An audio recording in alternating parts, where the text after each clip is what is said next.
రకరకాలు చేసా చూపిస్తారండి. ఇదేమో బోండా, మన ఎగ్ బోండా అంటాం కదా, అలానే చికెన్ బోండా అనమాట. ఇవేమో మీకు తెలుసు లాలీపాపలు, అదే ఏంటిది లెగ్ పీసులు, 2 లెగ్ పీసులు. ఇదేమో బుజ్జి లెగ్ పీస్ జున్నుకి. ఇదేమో కరకరలాడే చికెన్ పకోడా అనమాట. రకరకాలు చేసా, టేస్ట్ చూసి చెప్తా.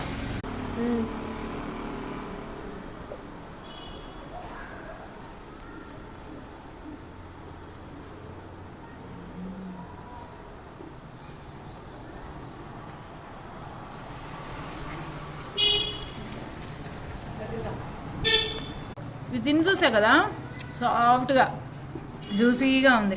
ఇదేమో మనం ఎగ్ బోండాలాగా భలే ఉంది బయట బ్యాటర్ అది. ఇదేమో క్రంచీగా ఉంది. తిని చూసా కదా, మామూలుగా లేవు, అద్దరిపోయినాయి. బాబా తిని నువ్వు కూడా బాగుంటుంది ఫస్ట్.